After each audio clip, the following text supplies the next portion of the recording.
हर हर महादेव दोस्तों, आज है 30 मार्च, दिन शनिवार और रंग पंचमी का दिन है। हम लोग हैं इंदौर में और इंदौर से आज हम जा रहे हैं ओमकारेश्वर ज्योतिर्लिंग में दर्शन करने के लिए। ओमकारेश्वर ज्योतिर्लिंग इंदौर से लगभग 85 किलोमीटर दूर है और जाने में 2-2.25 घंटे लगते हैं। हम लोगों ने सुबह 7 बजे से अपना जर्नी स्टार्ट किया है और जहां तक है हम लोग 9 बजे तक, मैप के हिसाब से अगर देखते हैं तो 9 बजे तक हम लोग ओमकारेश्वर पहुंच जाएंगे। तो फिर रास्ते कैसे हैं वो मैं आपको दिखाऊंगी और फिर वहां जाकर महादेव के दर्शन भी आप लोगों को जरूर कराऊंगी। तो फिर देखते रहिए हमारी वीडियो और चलिए हमारे साथ ओमकारेश्वर भगवान के दर्शन करने के लिए। ये रास्ता बरसात में कितना सुंदर दिखता होगा। अगली बार जब मैं ओमकारेश्वर दर्शन करने के लिए आऊंगी तो अगर ईश्वर ने चाहा तो मैं बरसात में ही आऊंगी। मैंने पहले जो 3 ज्योतिर्लिंग महाराष्ट्र में किए हैं वो तीनों ज्योतिर्लिंग मैंने बरसात में सावन के महीने में किए हैं और उस टाइम पे ना महाराष्ट्र इतना खूबसूरत लग रहा था, सब चारों तरफ हरियाली थी। और ये जो आपको अभी तो खैर पतझड़ का मौसम है, अगर मैं यहाँ भी सावन में आऊंगी तो ये रास्ते भी बहुत खूबसूरत दिखेंगे। एकदम पहाड़ी घुमावदार रास्ते हैं, बहुत ही सुंदर से रास्ते हैं। तो हम लोग यहाँ श्री ओमकारेश्वर महादेव के दर्शन करने के लिए आ गए हैं और ऐसा कहते हैं कि यहाँ पर आपके ज्योतिर्लिंग के दर्शन तभी कंप्लीट माने जाते हैं जब आप ममलेश्वर ज्योतिर्लिंग में भी दर्शन कर लेते हैं। तो ये 2 ज्योतिर्लिंग एक साथ दर्शन किए जाते हैं। तो यहाँ से आधा किलोमीटर की दूरी पर है ममलेश्वर ज्योतिर्लिंग और 1 किलोमीटर की दूरी पर है ओमकारेश्वर ज्योतिर्लिंग। पार्किंग की कोई व्यवस्था नहीं है, उल्टी सीधी लोगों ने गाड़ी लगा रखी है, झगड़े हो रहे हैं। अब कहाँ गाड़ी लगेगी हमारी हमें नहीं पता, महादेव लगवाएंगे या हमें यहाँ हम गाड़ी पार्क नहीं कर पाए। ऐसे ऐसे लोग हैं जिन्होंने पार्किंग की अपनी पूरी ये घेर के रखा हुआ है और यहाँ गाड़ी पार्क नहीं करने दे रहे हैं। अभी हम कहीं प्राइवेट पार्किंग में पार्किंग देखने जा रहे हैं, शायद वहाँ हमें पार्किंग मिले। में सारा स्पेस घेर के रखा हुआ है, इस वजह से ना गाड़ी यहाँ पार्क ही नहीं हो पा रही है। ये सारा स्पेस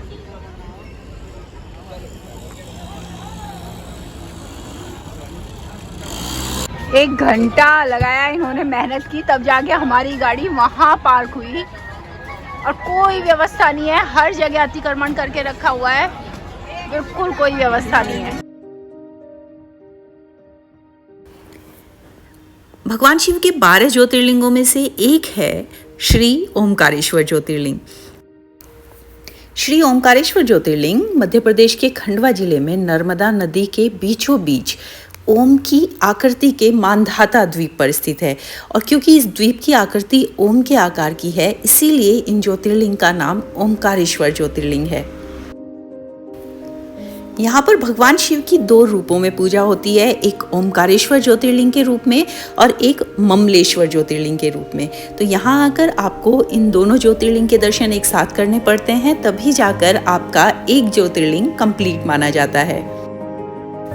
अच्छा, पौराणिक कथाओं के अनुसार भगवान शिव और माता पार्वती यहाँ रोजाना रात को विश्राम करने के लिए आते हैं और यहाँ पर चौसर खेलते हैं। इसी वजह से ओमकारेश्वर ज्योतिर्लिंग की रात्रि शयन आरती भक्तों के बीच में बहुत ज्यादा प्रसिद्ध है। अच्छा, एक और खास बात है ओमकारेश्वर ज्योतिर्लिंग की कि आदि गुरु शंकराचार्य ने यहीं पर अपने गुरु से ज्ञान प्राप्त किया था और यहीं पर उन्होंने अद्वैत वेदांत की नींव भी रखी थी। तो ओमकारेश्वर ज्योतिर्लिंग अपने आप में बहुत खास है। तो अभी हम लोग आ गए हैं ओमकारेश्वर में और यहाँ मेरे इस तरफ दोनों तरफ आप देख सकते हो कि माँ नर्मदा बह रही है, उसके ऊपर ये ब्रिज बनाया गया है और इस ब्रिज से होते हुए हम जा रहे हैं भगवान ओमकारेश्वर के दर्शन करने के लिए। ये लक्ष्मण झूला जैसा सस्पेंशन ब्रिज बनाया गया है और दोनों तरफ बोटिंग हो रही है। माँ नर्मदा ग्रीन कलर की दिखाई दे रही है यहाँ से। हर हर नर्मदे।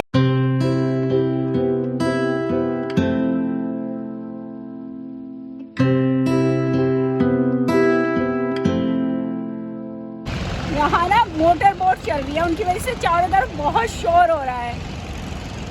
यहाँ पे 2 ज्योतिर्लिंग है ममलेश्वर और ओमकारेश्वर। ममलेश्वर ज्योतिर्लिंग जो है माँ नर्मदा के दक्षिणी छोर पर है और ओमकारेश्वर जो ज्योतिर्लिंग है वो माँ नर्मदा के उत्तरी छोर पर है। दोनों मंदिर एक दूसरे के आमने सामने हैं, बीच में माँ नर्मदा बह रही है। लाइन में खड़े हुए हमें 1 घंटे से ज़्यादा हो गया है। हमने 9:45 बजे हम लोग लाइन में लगे थे और अभी 11 बज गए। बहुत धीरे लाइन चल रही है, पता नहीं अंदर क्या चल रहा है, कैसे इतनी धीरे लाइन चल रही है, हालत ख़राब हो गई। वैसे तो मैं कभी नहीं कहती, पर आज कह रही हूँ कि इस वीडियो को लास्ट तक ज़रूर देखिएगा, क्योंकि इस वीडियो को देखकर आपको पता चलेगा कि हम लोग इतनी देर तक इतनी लंबी लाइन में क्यों खड़े रहे, वहाँ की क्या व्यवस्थाएं हैं। इस वीडियो को देखने के बाद आप लोगों का श्री ओमकारेश्वर महादेव के दर्शन करने जाना बहुत आसान हो जाएगा।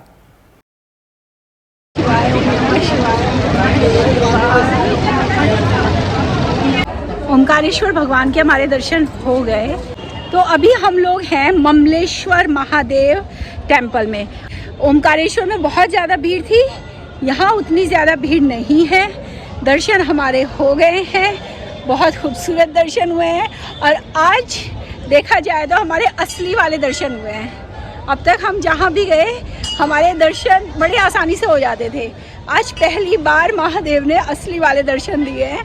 थोड़ा सा कष्ट उठा, एक जगह काफ़ी पैर जले, एक जगह तो मेरे पैर में कांटा भी चुभ गया, पर दर्शन हो गए, बहुत अच्छे दर्शन हो गए। हर हर महादेव।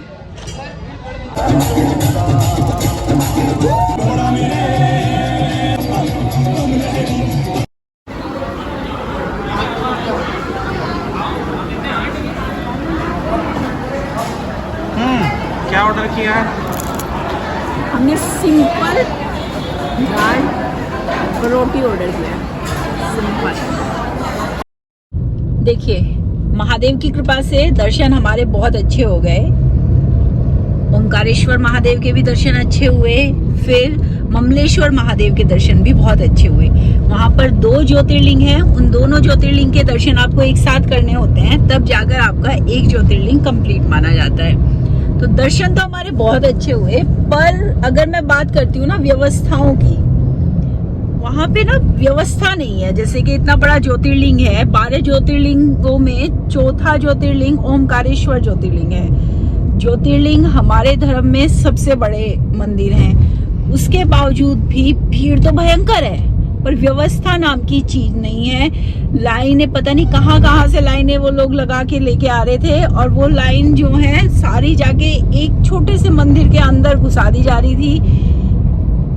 बहुत बेकार सी व्यवस्थाएं थी, गर्मी भयंकर, 40 डिग्री से ऊपर टेम्परेचर था। और सबसे बड़ी बात जो थी, माँ नर्मदा बहुत खूबसूरत है। वहां से अगर आप ऊपर से माँ नर्मदा को देखते हैं, बहुत खूबसूरत माँ नर्मदा दिखाई देती है, पर उसमें मोटर बोट चला रखी है। उनकी आवाज की वजह से ना वहाँ का एक ओरा खराब हो जा रहा है। जो वहाँ एक वाइब आनी चाहिए शांति वाली, वो शांति वाली वाइब नहीं आ रही है, और बस मोटर बोट की आवाज सुनाई दे रही है। हम लोग भी बोटिंग करने गए, पर वो जो आवाज थी ना मोटर बोट की, वो बहुत इरिटेटिंग थी, बहुत ज्यादा। और उसका इतना काला धुआं निकल रहा था, वो सारा काला धुआं नदी के अंदर जा रहा था। तो अगर वहाँ पे वो हाथ वाली जो बोट्स चलती हैं, नाव जो चलती हैं, जो हाथ से चलाते हैं, चाहे भले ही पैसा थोड़ा ज्यादा ले ले, पर अगर वो हाथ से चलाने वाली नाव उस नदी में चलेगी तो वो नदी एक तो पोल्यूटेड नहीं होगी, वहां पे इतना शोर नहीं होगा, और एक जो धार्मिक स्थल की एक मर्यादा रहती है, एक धार्मिक स्थल की जो शांति होती है, वो मेंटेन रहेगी। बहुत सारी ऐसी बातें हैं जो वहाँ पे करेक्ट की जा सकती हैं, बहुत सारी व्यवस्थाएं ऐसी हैं जिनमें करेक्शन की बहुत ज़्यादा ज़रूरत है। ओमकारेश्वर महादेव के ज्योतिर्लिंग में एक और मेन चीज है पार्किंग की कोई प्रॉपर व्यवस्था नहीं है। जैसे ही हम लोग ओमकारेश्वर में एंटर करते हैं तो वहाँ पर वो हमसे 30 रुपीज़ का एक पर्ची हमें दे देते हैं, 30 रुपीज़ की, उसमें आपका एंट्री फी, पार्किंग सब कुछ ले लिया, ठीक है। वो जो पार्किंग वाला स्पेस है उसको सारे में अतिक्रमण करके रखा हुआ है। ये जो दुकानें लगा रखी हैं, चाय नाश्ता पकोड़े, और इतने गंदी तरीके से वो लोग बात करते हैं, इतने गंदे तरीके से बात करते हैं, आपको गाड़ी ही नहीं खड़ी करने देंगे अपनी दुकान के सामने। वो पार्किंग को पूरी को उन्होंने कब्जा करके रखा हुआ है। बड़ी मुश्किल से हम लोगों को जगह मिली थी जहां हमने गाड़ी पार्क की थी। तो कुल मिलाकर दर्शन बहुत अच्छे हुए, नो डाउट, पर व्यवस्थाओं की वजह से मन थोड़ा सा एक टाइम पे आके परेशान हुआ था। पर फिर मैंने खुद को ही समझाया, मैंने जब हम किसी मंदिर में दर्शन करने जाते हैं और अगर हमें कोई कष्ट मिल रहे हैं तो उसका मतलब है भगवान हमारे कष्ट कोई काट रहा है। तो ये सोच के अपने मन को समझाया। पर ज़रूरत है ओमकारेश्वर ज्योतिर्लिंग में व्यवस्थाओं को सुधारने की। वहाँ जरूरत है ओमकारेश्वर ज्योतिर्लिंग को भी उज्जैन महाकालेश्वर ज्योतिर्लिंग की तरह व्यवस्थित करने की, लोगों को सुविधाएं देने की। जो भक्तजन आ रहे हैं उन्हें सुविधाएं देने की जरूरत है। देश में दूर दूर से मैं देख रही थी गाड़ियां आई हुई थी, बसेस आई हुई थी, दूर दूर से लोग आ रहे हैं क्योंकि 12 ज्योतिर्लिंग है, सबको करने ही है, सबको जाना ही है ओमकारेश्वर।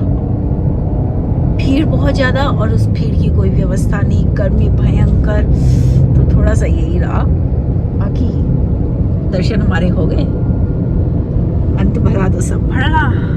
एक और था, जैसे मैंने बताया, हम ओमकारेश्वर महादेव के जब दर्शन के लिए लाइनों में लगे हुए थे तो हम तकरीबन 2 घंटा लाइन में लगे थे। तो वहां पे ना एजेंट खड़े थे, उनके जो ये पंडे लोग होते हैं, ये एजेंट खड़े हुए थे और ये लोगों को लाइन में से निकाल के लेके जा रहे थे। 500 रुपए 1000 रुपए पर पर्सन ले रहे थे और उन लोगों को ले जाके ना आगे, सबसे आगे जाके लाइन में घुसा दे रहे थे। मतलब जो लोग 2-2.5 घंटे लाइन में खड़े हैं, जिनके पैर दुखने लगे खड़े हुए, उनका कोई वैल्यू नहीं है। लोगों को ले जाके आगे से घुसा दिया गया और इसी की वजह से ना जो पीछे खड़े हैं ना लोग, वो बस खड़े ही थे घंटों घंटों तक। लाइन 1 इंच तक भी नहीं हिल रही थी क्योंकि लाइन को हिलने का मौका ही नहीं मिल रहा था। सब लोग आगे से घुसते जा रहे थे, आगे से लाइन चलते जा रही थी। तो बहुत अव्यवस्थाएं थी, बहुत ज्यादा, बहुत ज्यादा। इतना मैं, ये भगवान की कृपा से मेरा 6ठा ज्योतिर्लिंग है और सबसे ज्यादा अव्यवस्था मुझे अगर कहीं दिखाई दी तो वो ओमकारेश्वर ज्योतिर्लिंग में दिखाई दी। कल जब मैं उज्जैन महाकालेश्वर के दर्शन करके आई थी, मैं बहुत खुश थी। इतनी बढ़िया व्यवस्था है, व्यवस्था, यही सिर्फ मेरठ लगाए हुए थी। और आज जब मैं यहाँ ओमकारेश्वर के दर्शन करके आई हूँ, अभी मैं सिर्फ व्यवस्थाओं का ही जिक्र कर रही हूँ, पर वो व्यवस्थाएं, खराब व्यवस्थाओं का जिक्र किया जा रहा है। और ये बात पहुँचनी चाहिए कहीं ऐसे किसी आदमी के कानों तक, ताकि उनको लगे कि इतने बड़े ज्योतिर्लिंग, इतने बड़े मंदिर में कुछ तो व्यवस्था की जाए, सुविधाओं का भक्तों की ध्यान रखा जाए, ताकि श्री नरेंद्र मोदी तक पहुंचनी चाहिए ये बातें, कि उन्हें पता चले कि ओमकारेश्वर नाम का भी एक ज्योतिर्लिंग है जहां व्यवस्थाओं की बहुत ज्यादा सख्त जरूरत है। एक बार अगर वहां तक कानों में बात चली गई ना तो फिर तो सब सुधर जाएगा। उज्जैन का देख लो, काया पलट हो गया, काशी का काया पलट हो गया, तो मैं चाहती हूँ ओमकारेश्वर का भी काया पलट कराए भाई नरेंद्र दामोदर मोदी। ठीक है, हर हर महादेव।